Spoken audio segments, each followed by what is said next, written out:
चलिए ठीक है, बहुत धन्यवाद ब्रजेश आपका तमाम जानकारी हम तक पहुंचाने के लिए।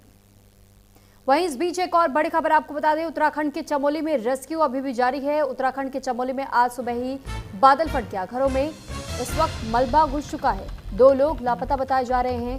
धराली में बादल फटने की वजह से भारी तबाही हुई है और साथ ही बादल फटने की वजह से स्कूलों की भी छुट्टी कर दी गई है। तो धराली, देवाल, नारायण बगड़ में स्कूल बंद किए गए। भारी बारिश की वजह से इस वक्त कई जगहों पर स्कूल की छुट्टियां कर दी गई हैं। तो ये कुछ तस्वीरें भी हम आपको दिखा रहे हैं।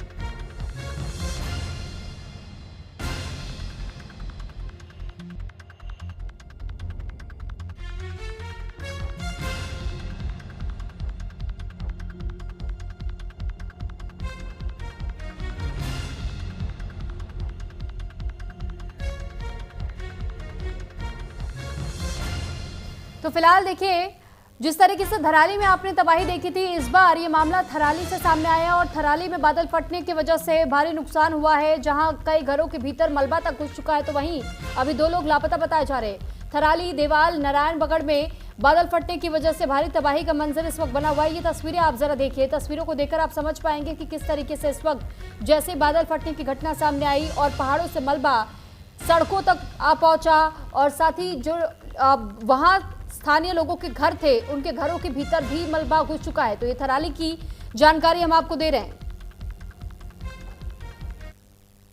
तो उत्तराखंड में प्राकृतिक आपदाओं का सिलसिला थमने का नाम नहीं ले रहा है और आधी रात के बाद से चमोली के थराली में बादल फटने की वजह से एसडीएम आवास और तहसील परिसर के साथ ही कई घरों में मलबा घुस गया। थराली बाजार, केदार बगड़ और राडी बगड़ में चेपड़ों में भारी नुकसान हुआ है और इस घटना ने थराली के आसपास के गांवों और बाजारों में भी जनजीवन को अस्त व्यस्त कर दिया है। एक रिपोर्ट के जरिए आपको पूरी तस्वीर समझाने की कोशिश करते हैं। थराली के बाद थराली, बादल फाड़ तबाही। श्याना चट्टी में बनी झील, सब कुछ रहा लील।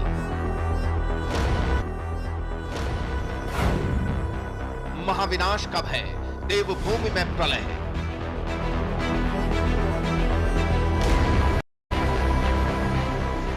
चारों ओर जल प्रलय, जहां तक नजर जाती है केवल तबाही नजर आती है। सैलाब मंजर, सब कुछ डुबोने पर आमादा है। चारों ओर त्राहिमाम मचा हुआ है। ये भयावह स्थिति देवभूमि कहे जाने वाले उत्तराखंड के चमोली जिले की है। देवभूमि के पहाड़ी जिलों में मानो बारिश कहर बनकर टूट रही है। पहले धराली और अब थराली में बादल फटने से हड़कंप मचा हुआ है। बीती रात थराली में बादल फटा, जिससे पानी का तेज बहाव जो अपने साथ खूब मलबा लेकर आया। ऐसा ही कुछ मंजर श्याना चट्टी में भी दिखा। कल तक यमुना नदी पर बने जिस पुल को पार कर लोग दूसरी ओर जाते थे, उसके ऊपर से 4 फीट पानी बह रहा है। श्याना चट्टी में बनी अस्थायी झील के मुहाने के खुलने से जल निकासी तेजी से हो रही है। एहतियातन प्रशासन आसपास के इलाकों को खाली करवा रहा है। चमोली जनपद में थराली कस्बा है और थराली कस्बे में और उसके ऊपर एक चेपड़ी जगह है। वहाँ पर रात में 1 बजे से 1:30 बजे के बीच में काफ़ी अधिक बरसात हुई है और बरसात होने के कारण काफ़ी मात्रा में मलबा आया है।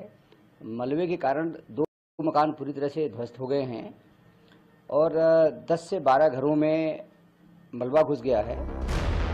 थराली कस्बे से जुड़ी कई ऐसी तस्वीरें सामने हैं जो तबाही की गवाही दे रही हैं। जान माल का भारी नुकसान दिख रहा है। कई लोगों के घरों के अंदर पानी भर गया है। कई घर मलबे की चपेट में आ गए हैं। यहां तक कि मलबे के नीचे कई गाड़ियां दबी हुई हैं। यहां तक कि एसडीएम आवास में भी मलबा घुस गया। थराली बाजार, कोटदीप तहसील थराली परिसर में भी काफी मलबा आया है। सागवाड़ा गांव में एक घर के अंदर मलबे में लड़की दब गई। 5 अगस्त को उत्तरकाशी के थराली में बादल फटने से तबाही मची। कई घर, होटल और दुकानें सब तबाह हो गई। थराली में बादल फटने से 5 लोगों की मौत की पुष्टि हो चुकी है। 22 से 23 अगस्त की दरमियानी रात चमोली के थराली में भी बादल फटने से तबाही मची। आवास, बाजार की दुकानें मलबे में दब चुकी हैं। फिलहाल 2 लोगों के लापता होने की खबर आ रही है। 5 अगस्त को खीरगंगा में अचानक आई भीषण बाढ़ से थराली में कई होटल, मकान और होमस्टे जमींदोज हो गए और अब थराली में कुदरत ने तबाही मचाई है। इन सब के बीच एक सवाल जो सबके ज़हन में है कि आखिर कुदरत बार बार अपना रौद्र रूप क्यों दिखा रही है? क्यों देवभूमि में एक के बाद एक बादल फटने की घटनाएं सामने आ रही हैं? देवभूमि में जल प्रलय से लोगों में महाविनाश का भय सताने लगा है। Bureau report, news 18। और इस पर ज्यादा जानकारी के साथ प्रवेश इस वक्त हमारे साथ जुड़ चुके हैं। प्रवेश, आपसे जानकारी चाहेंगे कि इस वक्त थराली में हालात कैसे हैं और साथ ही अब तक कितने लोगों का रेस्क्यू किया गया, कितने लोग लापता हैं, क्या कुछ जानकारी? जी, शुरू में मैं आपको बता दूं कि जिस तरीके से बीती रात ये बादल फटने का मंजर वहां पे हुआ और मलबा आ गया, जिस वजह से मलबा आने की वजह से वहां पे एसडीएम समेत जो कई मकान थे वो मलबे के अंदर दब गए थे, और वहां पे लगभग 31 दुकानें जो है वहां के स्थानीय निवासी द्वारा बताई जा रही थी जिन पे दुकानों को हानि हुई थी। इसी को देखते हुए जब वहां से रेस्क्यू अभियान चलाया जा रहा है, अभी भी रेस्क्यू अभियान चलाया जा रहा है, जिसमें से 2 लोगों की लापता होने की सूचना मिली थी प्रशासन द्वारा, जिसमें से एक जो लड़की है वो युवती थी, वो 20 वर्ष की युवती थी, जिसके 1.5 से 2 घंटे का वहां पे रेस्क्यू अभियान चलाया गया और वो मलबा आने की वजह से मकान के अंदर वो दब चुकी थी, जिस वजह से प्रशासन ने वहां पे रेस्क्यू अभियान चलाते हुए उसको लगभग 12 से 14 घंटे बाद उसको निकाला और मृत अवस्था में जब उसके परिवार से सहमति के बाद उसको वहां के पास के सामुदायिक केंद्र में ले जाकर के उसका पंचायतनामा भर और आगे की अग्रिम कार्रवाई की जा रही है। इसी तरीके से लगातार जो वहां पे एसडीआरएफ, एनडीआरएफ, आईटीबीपी, जल संस्थान और स्थानीय प्रशासन की जो टीमें हैं वो लगातार लगी हुई हैं। अब देखना होगा कि ये जो रेस्क्यू अभियान है कब तक चलेगा। और ये बड़ी जो बातचीत ये रही कि जो इसमें जो सुख की बात है, जो यहाँ उत्तराखंड वालों के लिए खुशी ये रही, दुख तो इस बात का रहा कि बादल फट गया, लेकिन खुशी इस बात की रही कि लोगों की जनहानि ज्यादा नहीं हुई, जिस वजह से 2 ही लोगों की जो लापता होने की वो सूचना मिली थी, जिसमें से एक को मृत अवस्था में पाया गया है और अभी एक का रेस्क्यू अभियान लगातार चलाया जा रहा है। जी सुरभि। ठीक है प्रवेश, साथ ही हमने देखा कि धराली में भी किस तरीके से लोगों के घर छिन गए, उनसे कई लोगों की जानें चली गई, कुछ लोग लापता हैं और अभी भी उनकी तलाश की जा रही है। लेकिन अब जब थराली की बारी आई है, हमने ये भी देखा कि कई जगहों पर लैंडस्लाइड्स मानसूनी सीजन में आम हो जाती हैं, लेकिन इस वक्त जिस हिसाब से क्लाइमेट चेंजेस हो रहे हैं, जिस हिसाब से बार बार यहाँ बादल फटने की घटनाएं सामने आ रही है, इससे पहले क्या इस तरीके की तस्वीर कभी उत्तराखंड के लोगों ने देखी थी? मौसम विभाग का क्या कुछ कहना है कि किस तरीके के अलर्ट्स वहां जारी किए गए हैं? जी सुरभि, मौसम विभाग ने साफ तौर से जो वहाँ पे लैंडस्लाइड के एरिया है वो चिन्हित, जो भी पहले से लैंडस्लाइड के एरिया है वो चिन्हित कर दिए जाते हैं, जिस वजह से जो मौसम विभाग है वो पूर्ण रूप से पहले ही सचेत करता रहता है प्रशासन को कि पहले ही इस पे ध्यान दें।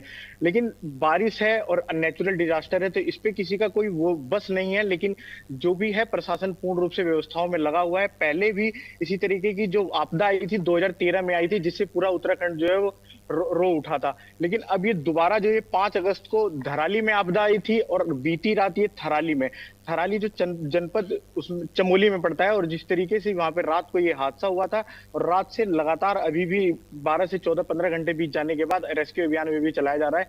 लेकिन अब देखना होगा कि आगे का जो रेस्क्यू अभियान है वो कब तक चलेगा, जो स्थानीय लोग हैं उन लोगों की कितनी जो है हानि हुई है, जो उनका दुकानें थी, कितने लोगों की दुकानें टूट गई हैं, तो प्रशासन की पुष्टि के बाद ही तो हो पाएगा। लेकिन जो स्थानीय वहां के निवासी थे, स्थानीय निवासी और पूर्व जो वहां के जिला पंचायत थे उनके द्वारा बताया गया कि लगभग 5 से 7 लोग घायल थे और जो 31 दुकानें हैं वहां पे लगभग वो टूट गई हैं, वो मलबे में समा गई हैं। ठीक है प्रवेश, बहुत धन्यवाद आपका तमाम जानकारी हम तक पहुंचाने के लिए। और इसी के साथ यहाँ रुक रहे एक छोटे से ब्रेक के लिए।